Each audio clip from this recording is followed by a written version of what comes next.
ඔව් අද දවසේ අපල කිව්වා අපි දැන් බන්ධනාගාරවල අතීතයේ පොඩි යම් කලබලකාරී තත්ත්වයක් නිර්මාණය වුණා. ඊට අමතරව අපි රජයක් වශයෙන් ආපු දවස් ඉඳලාම තියෙන ප්‍රශ්න හඳුනා ගන්නමින් ප්‍රශ්න විසඳමින් යන ගමනක හිටියා. බන්ධනාගාර තදබදයේ සම්බන්ධයෙන් ක්‍රියාමාර්ග.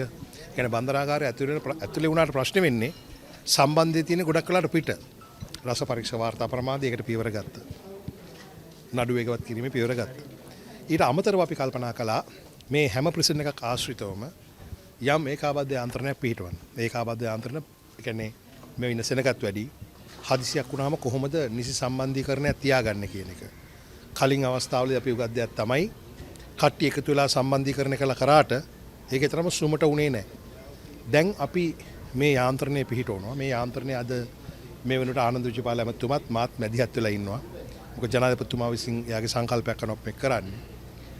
ඒ කියන්නේ මෙතන අපි එකතු කරනවා බන්ධනාගාර SP වරු ජේලර්වරු සහ ප්‍රදේශීය දිසාපති ප්‍රාදේශීය ලේකම් වෛද්‍ය අංශ එතකොට ගිනිවීම මේකක ඒ වගේම අපි ගත්තොත් ගොඩක් ඉහළම රාජ්‍ය තලය හරි වෝටර් බෝඩ් අයි මොකද හදිසි අවස්ථාවකදී මේ ප්‍රශ්නේ එළියට උඩු දිව්වොත් මේ යාන්ත්‍රණ නිසලස ක්‍රියාත්මක වුණාපුවම තමයි ඒ හදිසි තත්ත්වයට හොඳට මුහුණ දෙන්න පුළුවන් වෙන්නේ ජීවිත හානියක් නැතුව දේපල හානියක් නැතුව විදුලි බල මණ්ඩලයේ පවා හැබැයි ඒ වගේම තව එකක් වැදගත් දෙයක් තියෙනවා. මොකද මේකෙදි රැඳවියන්ගේ ජීවිතත් අපිට ගොඩාක් වටිනවා.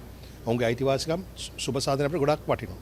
ඒක නිසා මේ ඒකාබද්ධ යාන්ත්‍රණය හදිසි අවස්ථාවලදී ආරක්ෂණ යාන්ත්‍රණය සම්බන්ධීකරණය කිරීම සහ දීර්ඝකාලීනව දිනපතාම රැඳවියන්ගේ සුබ සාධනය සහ අයිතිවාසිකම් ආරක්ෂා කිරීම සම්බන්ධයෙන් අවධානය යොමු කරන යාන්ත්‍රණයක් බවට තමයි අපි පත් කරලා තියෙන්නේ. අද දිනේදී මම ආරම්භ කළේ කළුතර, ගාල්ල, බූස අද දින දැන් මාතර මේ තැන්වල අපි දැන් මේ කමිටු පිහිටුවීමද නිල මට්ටමේ අපි කල්ලි ඉවර කළා.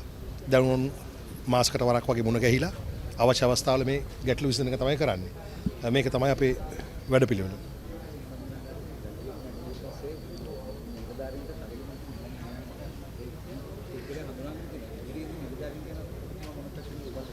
අපේ නිලධාරීන්ට නිතරම පාතාලයෙන් තර්ජන එනවා. සමහර ඒවා ඇත්ත තර්ජන, සමහර ඒවා බොරු ඒවා. නමුත් මේ වන විට අපි යම් මට ඒවා දැන් කියන්න අවශ්‍ය නැහැ එළියට මම කියන්නේ නැහැ. නමුත් නිශ්චිත නිලධාරිය අවබෝධ කරගෙන නිශ්චිත නිලධාරීන්ගේ ආරක්ෂාවත් තහවුරු කරලා තියෙනවා.